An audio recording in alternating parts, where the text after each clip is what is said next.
So, first and foremost, welcome to Temple. It's wonderful to be here. Thank you for taking the time to do the interview. Sure. So, starting off, you've been president officially now for about a month.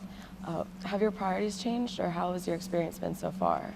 Experience has been fabulous. I mean, everyone has been so welcoming and so helpful. We've always loved the city of Philadelphia, and that was one of the great attractions of coming here, was to move to Philadelphia. But I had no idea how friendly people were, how helpful they've been. I've had a number of receptions of people. When you talk with them of ideas I have, well, gee, I can help you with this way. Why don't you talk to that person about it? It's just been a fabulous, I guess I'm in my 8th week. Fantastic. Yeah. And so talk about maybe some of your priorities as far as what you're focusing on Sure. first. Yeah. Biggest problem facing higher education is student debt. The debt levels that students are graduating with is going to impact the options they have in their life. I mean, buying a house, getting married, even what job they take if you graduate with a large amount of debt. So we've really got to focus on a number of things with that. One is simply to contain our costs. This year, the Board of Trustees took, I think, a very bold step in freezing tuition. I think that's a statement that we cannot continue to simply pass the costs on to students and their families of the cost of education. So we need to look at what are the costs that we have: healthcare costs, the facility costs, all of those sorts of things we can do to help students lower their cost of obtaining textbooks, living costs, all sorts of things along that line. Focus on holding down costs. Second is to make sure students are making wise decisions, that they have the financial knowledge to know how to borrow money, how do you save, how do you budget, how do you make sure the cost you're incurring to go to school is as low as possible, and that you're setting yourself up to have a job, a career that will be as positive as possible, allow you to do the kinds of things you want to do, earn money. So we're going to create a financial literacy course for all students will be eligible to take that covers all of those issues. And I think if there's any one thing people can do in terms of student debt, it's to graduate in 4 years. At Temple University, students who graduate, our average debt is about $30,000. Students who graduate in 4 years, their average debt is $20,000. Students who graduate in 5 years, their average debt is about $27,000. So you say, well, how could the average be 30 if those who graduate in 4 years are 20, those who graduate in 5 years are 27? The problem is those who graduate in 6, 7, 8 years, their debt is astronomical. So they're the ones who are really creating the debt problem. So we've got to say, you know, somehow you've got to be moving towards a degree, use online, use community college, make sure you're taking a full course load and come through and get out, if not in 4 years, 4.5, 5, but staying here 6, 7, 8 years, that's really problematic. Of course. And so moving on, what are some of the unique aspects of Temple University that attracted you to Temple? And do you think that the aspects of Temple are utilized to their best capabilities? I think our location in a city is a huge resource. Students want to live in a vibrant urban area. Faculty, when we're recruiting faculty right now, we've got 70 faculty searches going on. One of the very positive parts of it, great place to live.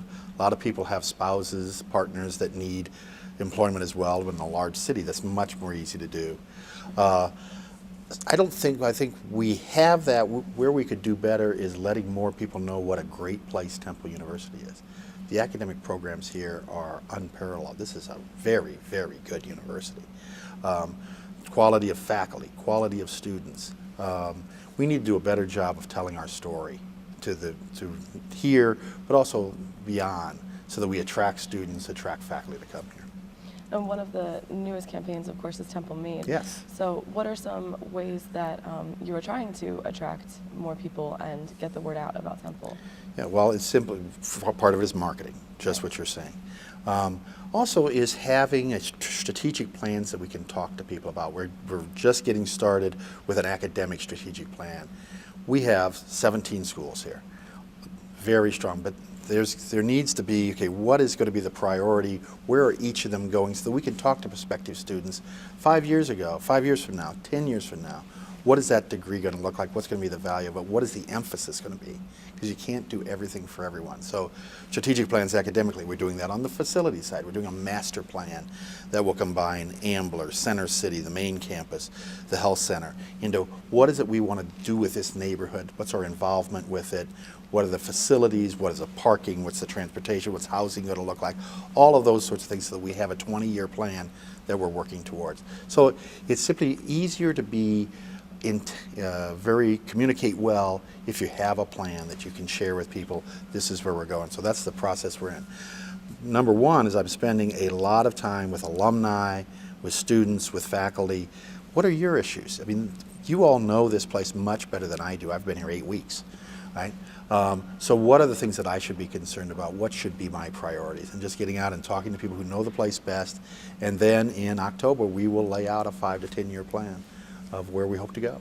That's fantastic. Yeah. Now, it's talking about, you mentioned the community and, Mm-hmm. of course, expanding. Right. And as most students have seen, if you walk around campus, there are construction going on everywhere. That's right. Do you plan to continue the 2020 plan, which had been implemented before? Yeah. It's pretty well finished. The 2020 plan is about reached its end. And that's where the master plan, which is the difference between what we've done with the 2020 plan was focused on facilities. What buildings are we going to build? I think that's, as I said, fairly well along. The next step is, what do we want the campus to be like in terms of housing, in terms of parking, in terms of sustainability? Where do various schools to be co-located? We're building a library here. What are the implications for the rest of the campus? What do you do with the old library? There's just a lot of things that aren't building buildings. They are planning for how you're going to use the campus. How do you link together the medical school, which is 1.2 miles away from the main campus? Because there's immense opportunities for students in terms of internships, in terms of projects working up there, bringing those students down here. How do we tie them together better across that 1.2 miles? As I said, the Ambler campus, I think, is a huge potential. And then Center City for the part-time students. Where does it fit into all of this? Well, I think we need a plan that we can talk to people about and explain. Fantastic. And talking about the community, Mm-hmm. a lot of, with so much construction and with the increase in Temple University students coming Right. here, of course there have been a number of off-campus housing complexes Yes. being built. So as far as community ties, Mm-hmm. are you planning to do anything to maybe better the relationship between Temple University students and the community of North Philadelphia? Yeah, I think having more students live on campus is the best thing we can do. Okay. I'm a huge proponent of on-campus living. If you look at the academic outcomes for students who live on campus and comparable students who live off campus, there's a significant difference. The ones on campus do much better academically. Allows us to put them into learning living units, tying what's going on in the dorms, what they're doing in the classroom. They're close to the library, they're close to resources, tutoring, and all that sort of thing. So I think simply bringing students back in and having this much more of a campus-based university than spread out as much as it is. We are a huge provider of health care to this part of the city, huge provider of educational services. We train the teachers that educate kids in the schools. So there's lots of things we do, but I think we need to bring back this kind of disparate set of students and bring them closer to campus and make this a more vibrant 24/7 place to be. Sure. Now, talking again about financials, what can students expect as far as tuition rates, just kind of across the board for the next year? We are going to do everything possible to keep the cost as low as we possibly can. We have got an agreement with the state that obviously the legislature will make the final determination that their funding will be flat. The other major things is, what are we going to do in terms of salary? What are we going to do in terms of health care? Once we have those costs, the goal would be, if not CPI, something very close to CPI. Consumer Price Index, Okay. inflation. Sure. Right. You talked a little bit about the plan that you have in order to educate students as far as how to invest for college, Yes. which was mentioned in your opinion piece, which was published in the Philadelphia Inquirer a couple of days ago. Right. Can you talk a little bit more about when maybe students can start to see that course available, or some Right. actions that will be taken? Yeah, actually, I saw a draft syllabus yesterday, so we're not far away. I would say by next fall, certainly that should be available. And how will you market that as far as educating students that that's available? Yeah, I think several decisions to be made yet. There's the option of having it being actually a tuition-bearing or a credit-bearing course. Okay. Or do you make it as non-credit-bearing and simply a free online course that everyone can simply sign on and take as they choose? The structure of it, first we're working on what needs to be the components of it. That'll be the key question. Do you make this a 3-credit course like a lot of other courses and it's just part of what you're doing to earn your degree? That's an option. Or the other end of it, do you just make it online, it's available on the website, you finish it, and then you've taken you don't get any credit for it, but it doesn't cost you anything either. Exactly. So, and there's a range in between those. Sure. Okay, a couple more questions. Sure. So there are more than 30,000 students that attend Temple University, Right. And of course it's known as a commuter school and much more increasingly becoming on-campus school. That's right. How do you plan to reach out to the students, and how have you been? Well, as much as I possibly can. I've been eating in the residence halls. Any invitation I get to meet with student groups, I've tried to accept as many of those as I possibly can. And less me talking and more me listening is what I'm really trying to do. Again, the students know this place so very well. I'm going to teach next year. I've always taught in the past and in my previous job, so I will teach a course. In fact, right over here in the conference room over here, that will be for incoming freshmen. So that I think that I've found to be very useful. My wife and I are going to co-teach the course. In that it isn't just the 25 or 30 students that are in the class, but it's all the networks, the connections they have, because you talk with them and they say, oh, we're doing this activity here, so that connects you with another group of students. So that allows you to know a lot of what's going on and kind of get your fingers through the organization. Sure. Can you talk a little bit about the course? Yes, it is. What I've done in the past, I think we'll do the same thing, is we identify a campus problem.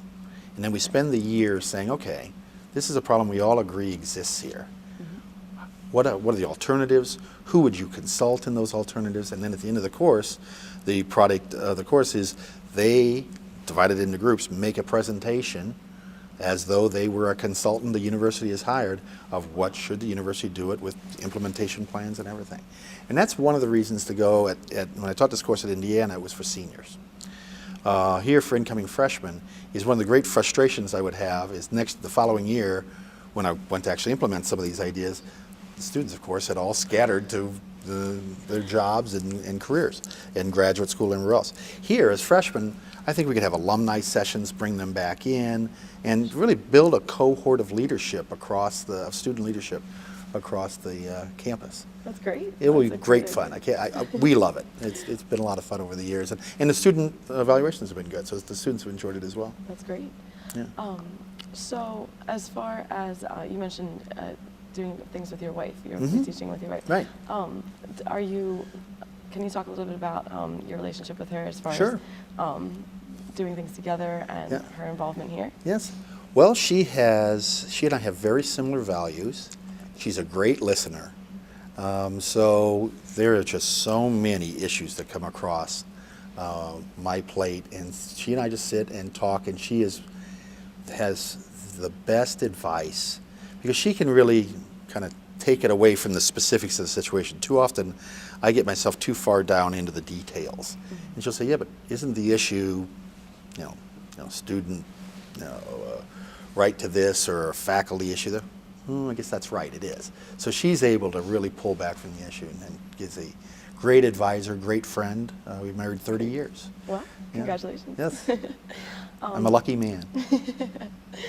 So you mentioned that, of course, your involvement with the students is a high priority for you. Absolutely. How can students get in touch with you if they have issues? Send me an email. That's the easiest thing to do. Okay. My email is my last name, Theobald @temple.edu. And I respond to whatever emails I get. If you see me in settings, first of all, generally the way we do things with students is I'll talk for about 5 minutes and then open it up for question and answer. Ask a question, right? If you see me on campus, come over and talk to me. That's why I'm out and about. So, Great. I won't come up and bother you if you're busy trying to do things. But certainly, I try to be very approachable. So, email me.